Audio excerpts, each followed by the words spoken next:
ನನ್ನ ಸಹೋದರ ಸತೀಶ್ ಅವರ 36ನೇ ವರ್ಷದ ಹುಟ್ಟುಹಬ್ಬವನ್ನ ಸ್ವಗೃಹದಲ್ಲಿ ಬಹಳ ಸರಳವಾಗಿ ಹಾಗೂ ಚಿಕ್ಕದಾಗಿ ಚೊಕ್ಕವಾಗಿ ನಮ್ಮ ಅಭಿಮಾನಿಗಳ ಸಮ್ಮುಖದಲ್ಲಿ ಆಚರಣೆ ಮಾಡುತ್ತಿದ್ದೇವೆ ಎಂದು ಸಮಾಜ ಸೇವಕರು, ಖ್ಯಾತ ಉದ್ಯಮಿಗಳು ರಾಜು ತರಿಕಲ್ಲು ಹೇಳಿದರು.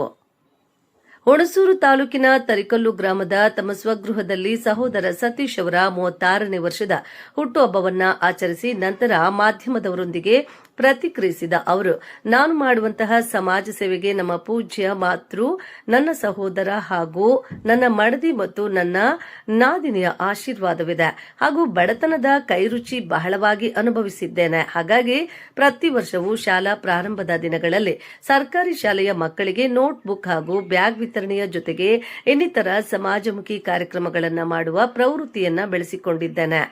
ನಾನು ಮಾಡಿದ ಸೇವೆಯನ್ನ ಎಂದೂ ಪ್ರಚಾರ ಪಡಿಸಿಕೊಂಡಿಲ್ಲ. ತಾವು ಕೇಳಿದ್ದಕ್ಕೆ ವ್ಯಕ್ತಪಡಿಸಬೇಕಾಯಿತು ಎಂದು ವಿವರಿಸಿದ್ರು. ನನ್ನ ತುಂಬ ದಿನಗಳ ಕನಸು ಸಹೋದರ ಸತೀಶ್ ಅವರನ್ನ ಪರದೆಯ ಮುಂದೆ ಬರುವ ಬಯಕೆ ಇತ್ತು. ಹಾಗಾಗಿ ಸಿನಿಮಾದ ಮುಖಾಂತರ ತರುತ್ತಿದ್ದೇನೆ ಎಂದು ಹೇಳಿದ್ರು.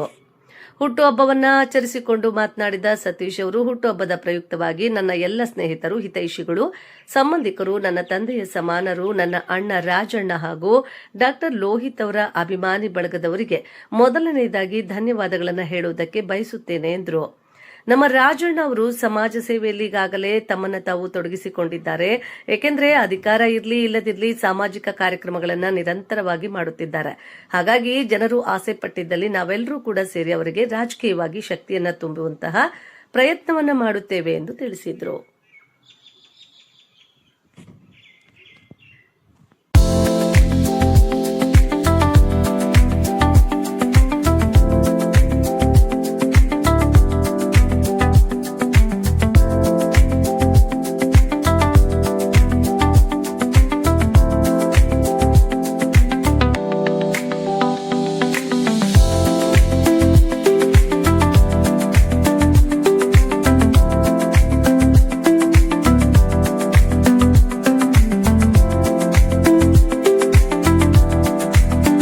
ಎಲ್ರಿಗೂ ಮುಸ್ಸಂಜೆಯ ಶುಭೋದಯಗಳು.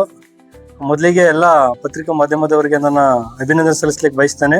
ನನ್ನ ತಮ್ಮನ ಹುಟ್ಟುಹಬ್ಬ ಹಾರೈಸ್ಲಿಕ್ಕೆ, ಒಬ್ಬ ಬಡ ರೈತನ ಮಗನ ಆ ಹುಟ್ಟುಹಬ್ಬನ ಆಚರಣೆ ಮಾಡಲಿಕ್ಕೆ ಮತ್ತು ಶುಭ ಕೋರ್ಲಿಕ್ಕೆ ಬಂದಿದ್ದಕ್ಕೆ ತಮಗೆ ಮೊದಲಿಗೆ ನಾನು ಶುಭ ಕೋರ್ಲಿಕ್ಕೆ ಬಯಸ್ತೇನೆ. ಮತ್ತೆ ಈ ಕಾರ್ಯಕ್ರಮಕ್ಕೆ ಎಲ್ಲ ಬಂದಿರುವಂಥ ಎಲ್ಲ ನನ್ನ ಹಿತೈಷಿಗಳಿಗೆ ಮತ್ತು ನನ್ನ ಎಲ್ಲ ಹಣತಮ್ಮದರಿಗೆ ಮತ್ತು ನನ್ನ ಹಿರಿಯ ಮಾರ್ಗದರ್ಶಕರಾದಂಥ ನಮ್ಮ ಬಸಲಿಂಗಿ ಅವರಿಗೆ ಮತ್ತು ನನ್ನ ಆತ್ಮೀಯ ಸ್ನೇಹಿತರಾದಂತಹ ನಮ್ಮ ಪ್ರಭು ಅವರು ಮತ್ತು ನಮ್ಮ ಸುರೇಂದ್ರಣ್ಣವ್ರಿಗೆ ನಾನು ಈ ಸಂದರ್ಭದಲ್ಲಿ ನಾನು ಅಭಿನಂದನೆ ಸಲ್ಲಿಸ್ಲಿಕ್ಕೆ ಬಯಸ್ತೇನೆ. ನನ್ನ ತಮ್ಮನಿಗೆ ಈ ಬಾರಿ 36ನೇ ವರ್ಷದ ಹುಟ್ಟುಹಬ್ಬನ ಆಚರಣೆ ಮಾಡ್ಕೊತಾ ಇದ್ರು. ಬಹಳ ಸರಳವಾಗಿ ಮಾಡ್ಬೇಕು ಅಂತೇಳಿ ನಾವು ತೀರ್ಮಾನ ಮಾಡಿದ್ವಿ. ಮೊದಲನೇ ಬಾರಿಗೆ ನಾವು ಯಾವ್ದಾರ ಒಂದು ಹೋಟೆಲಲ್ಲಿ ಮಾಡೋಣ ಅಂತೇಳಿ ಚರ್ಚೆ ಮಾಡೋ ಸಂದರ್ಭದಲ್ಲಿ ಮುಂದಿನ ದಿನಗಳಲ್ಲಿ ಮತ್ತೆ ಸಿನಿಮಾ ಸ್ಟಾರ್ಟ್ ಮಾಡ್ತಾ ಇದೀವಿ. ಹಾಗಾಗಿ ಸರಳವಾಗಿ ಆಚರಣೆ ಮಾಡ್ಕೊಳ್ಳೋಣ, ಮುಂದೊಂದು ದಿನ ಇದ್ದೇ ಇರುತ್ತೆ ಕಾರ್ಯಕ್ರಮ ಮಾಡೋಂಥದ್ದು ಅಂತೇಳಿ ನಾವು ನಮ್ಮ ಸ್ವಗೃಹದಲ್ಲಿ ಬಹಳ ಸರಳವಾಗಿ, ಚಿಕ್ಕದಾಗಿ ಮತ್ತೆ ಚೊಕ್ಕವಾಗಿ ನಮ್ಮ ಅಭಿಮಾನಿಗಳ ಸಮ್ಮುಖದಲ್ಲಿ ಈ ಸಂದರ್ಭದಲ್ಲಿ ನಾವು ಆಚರಣೆ ಮಾಡ್ಕೊತಾ ಇದೀವಿ. ನನ್ನ ತಮ್ಮನಿಗೆ ಆರೋಗ್ಯ, ಐಶ್ವರ್ಯ ಭಗವಂತ ಕೊಟ್ಟು ಕಾಪಾಡಲಿ ಅಂತೇಳಿ ಮತ್ತೊಮ್ಮೆ ನಾನು ಭಗವಂತನಲ್ಲಿ ಪ್ರಾರ್ಥನೆ ಮಾಡಲಿಕ್ಕೆ ನಾನು ಬಯಸ್ತೇನೆ. ಎಲ್ಲ ಹೇಳ್ತಾರೆ ದೇವರು ಬೇಕಾದಷ್ಟು ಕೊಡ್ತಾನೆ, ಆದ್ರೆ ಬೇರೆಯವ್ರಿಗೆ ಕೊಡುವಂತ ಮನಸ್ಸಿರ್ಬೇಕು. ಉದ್ಯಮಿಗಳು ಇನ್ನೊಂದು ರಂಗದಲ್ಲಿ ತಗೊಂಡ್ರೆ ಚೆನ್ನಾಗಿ ಸಂಪಾದನೆ ಮಾಡಿ ನಾನು ಮಡಿಬಹುದು. ಹಿಂದೆ ಹಣ ಮಡಿಕೊಂಡು ಮುಂದೆ ನಾವು ನಿಂತರೆ ಗೌರವ. ಸಮಾಜ ಸೇವಾ ಕಾರ್ಯಕ್ಕೆ ನಿಮ್ಮ ಕುಟುಂಬದವರು ಯಾವ ರೀತಿ ಸಹಕಾರ? ಸರ್, ಮೊದಲಿಗೆ ನನಗೆ ನಮ್ಮ ಅಮ್ಮನ ಬೆಂಬ ಆಶೀರ್ವಾದ ಇದೆ. ಜೊತೆಗೆ ನನ್ನ ತಮ್ಮ, ನನ್ನ ಹೆಂಡತಿ, ನನ್ನ ನಾದಿನಿ ಎಲ್ಲರ ಆಶೀರ್ವಾದ ಕೂಡ ನನಗಿದೆ. ಮತ್ತೆ ನಾನು ಯಾಕಪ್ಪ ಈ ತರ ಸೇವೆ ಮಾಡ್ತೀವಿ ಅಂದ್ರೆ, ನನಗೆ ಬಡತನದ ಒಂದು ಕೈ ರುಚಿ ಬಹಳ ಅನುಭವಿಸಿದ್ದೀನಿ ನಾನು. ಹಾಗಾಗಿ ಪ್ರತಿ ವರ್ಷ ಕೂಡ ನಾವು ಆ ಜೂನ್ ತಿಂಗಳು ಬಂದ್ರೆ ಬುಕ್ಗಳು ಶಾಲಾ ಮಕ್ಕಳಿಗೆ, ಸರ್ಕಾರಿ ಮಕ್ಕಳು ಕೊಡುವಂಥದ್ದು ಇದರ ಪ್ರವೃತ್ತಿಯಾಗಿ ಒಂದು 4-5 ವರ್ಷದಿಂದ ಬೆಳೆಸ್ಕೊಂಡು ಬಂದಿದ್ದೀವಿ. ಬಟ್ ಅದನ್ನ ಯಾವುದೇ ಮಾಧ್ಯಮದ ಮುಂದೆ ನಾನು ಎಲ್ಲೂ ಹೇಳ್ಕೊಂಡಿಲ್ಲ. ಸೊ ನೀವು ಕೇಳಿದಕ್ಕೆ ಹೇಳ್ಬೇಕಾದಂತ ಒಂದು ಅನಿವಾರ್ಯತೆ ಬಂತು. ಹಾಗಾಗಿ ಬಡತನದ ನೋವು ನನಗೆ ಗೊತ್ತಿರೋದ್ರಿಂದ ಬಡ ಮಕ್ಕಳಿಗೆ ನಾನು ಯಾರು ಬಂದರೂ ನಾವು ಸಹಾಯ ಮಾಡ್ಕೊಂಡು ಬಂದಿದ್ದೀವಿ. ಅದಕ್ಕೆ ಬೆನ್ನೆಲುಬಾಗಿ ನನ್ನ ತಮ್ಮ ಮತ್ತು ನಮ್ಮ ಅಮ್ಮ, ನನ್ನ ಹೆಂಡತಿ, ನನ್ನ ನಾದಿನಿ ನಿಂತಿದ್ದಾರೆ ಸರ್. ಒಳ್ಳೆ ಹಣವನ್ನು ಸಂಪಾದನೆ ಮಾಡಿ ಸಮಾಜ ಸೇವೆಯಲ್ಲಿ ಒಳ್ಳೆ ಗೌರವವನ್ನು ತಗೊಳ್ತಾ ಇದ್ದೀವಿ. ಎಲ್ಲ ದಿನಗಳ ಕನಸು. ಏಕೆಂದ್ರೆ ನಮ್ಗೆ ನನ್ನ ತಮ್ಮನ ಪರದೆ ಮುಂದೆ ತರಬೇಕು ಅಂತೇಳಿ ನನಗೆ ಒಂದು ಬಯಕೆ ಇತ್ತು. ಇದು ನನಗೆ ಆ ಸಂದರ್ಭದಲ್ಲಿ ನನಗೆ ಸಿನಿಮಾದ್ದು ನನಗೆ ಅಷ್ಟು ಗಾಳಿಗಂಧ ಏನು ಗೊತ್ತಿರಲಿಲ್ಲ. ನನ್ನ ಆತ್ಮೀಯ ಸ್ನೇಹಿತರು ಮತ್ತು ನನ್ನ ಸಹೋದರರಾದಂಥ ರಾಮ್ ಪ್ರಸನ್ನ ಅವರು, ಒಮ್ಮೆ ನಾನು ಅವರು ಆಕಸ್ಮಿಕವಾಗಿ ಭೇಟಿಯಾದ ಸಂದರ್ಭ ಬಂತು. ಆ ಸಂದರ್ಭದಲ್ಲಿ ಅವರು ನನ್ನ ಒಡನಾಟ 2 ವರ್ಷದಿಂದ ಇತ್ತು. ಬಟ್ ಈ ಸಿನಿಮಾದು ಈ ಬಾರಿ ಮಾಡ್ಬೇಕು ಅಂತೇಳಿ ನಾವು ಚರ್ಚೆ ಮಾಡೋ ಸಂದರ್ಭದಲ್ಲಿ ಅವರು ಆ ಕಥೆನ ಇಟ್ಕೊಂಡು ನನ್ನ ಮನೆಗೆ ಒಂದಿನ ಡೇಟ್ ಹೇಳಿದೆ ಅವ್ರಿಗೆ. ಆ ಡೇಟಲ್ಲಿ ತಾವು ಫ್ರೀ ಮಾಡ್ಕೊಂಡು ಅವರು ನನಗೆ ಬಂದು ಆ ಕಥೆನ ಹೇಳಿದ್ರು.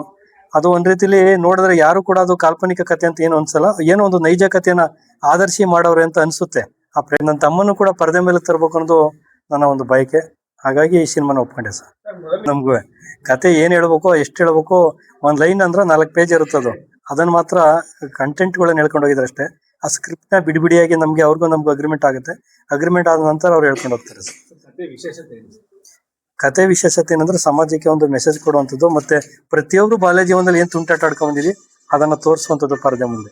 ಅವ್ರ ಸಿನಿಮಾನು ಅಲ್ಲ, ಈ ಸಿನಿಮಾ ಕಮರ್ಷಿಯಲ್ ಆಗಿ ಮಾಡಿ ಒಂದು ದೊಡ್ಡ ಮಟ್ಟಕ್ಕೆ ಮಾಡಿದ್ರು ಕೂಡ ಈ ಸಿನಿಮಾ ಕೇಂದ್ರ ಸರ್ಕಾರ ಕುತ್ಕೊಂಡು ನೋಡ್ಬೇಕು.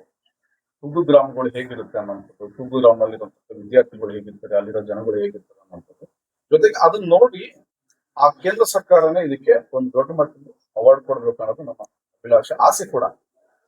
ಹಾಗಾಗಿ ಬ್ರದರ್ಗೆ ಇನ್ನು ಇಂಡಿಯನ್ ಟೀಮ್ ಸೀನ್ ಬೈ ಹೇಳಿ ಮತ್ತೆ ಇನ್ನೊಂದು ಒಂದ್ ಲೈನ್ ಹೇಳಿದೀವಿ. ಜೊತೆಗೆ ಟೈಟ್ಲ್ ಬಗ್ಗೆ ಒಂದಷ್ಟು ಆಲ್ರೆಡಿ ಹಾಡುಗಳು ಕೂಡ ರೆಡಿ ಆಗಿದೆ. ಅಷ್ಟು ಮಾತ್ರ ಬಿಟ್ಕೊಟ್ಟಿದ್ದೀನಿ. ಯಾಕಂದ್ರೆ ಅವರು ತುಂಬಾ ಆಳವಾಗಿ ಯಾಕೆ ತಿಳಿದಿಲ್ಲ ಅಂತಂದ್ರೆ ನಮ್ಮಲ್ಲಿರೋಂತ ಒಡನಾಟ ಜೊತೆಗೆ ಕತೆ ಮೇಲಿರೋಂತ ಒಂದು ಶಕ್ತಿ. ಮತ್ತೆ ಇನ್ನೊಂದು ವಿಶೇಷತೆ ಏನು ಈ ಸಿನಿಮಾದಲ್ಲಿ ಅಂದ್ರೆ, ಈ ಸಂವಿಧಾನ ಬರೋಕ್ಕಿಂತ ಮುನ್ನ ಹೇಗೆ ಆ ಒಂದು ಬಲವಂತರು ಬಲಾಢ್ಯರನ್ನ ಯಾವ ರೀತಿ ದುರುಪಯೋಗ ಪಡಿಸ್ಕೊತಿದ್ರು, ಉಳ್ಳವರು ಹೇಗೆ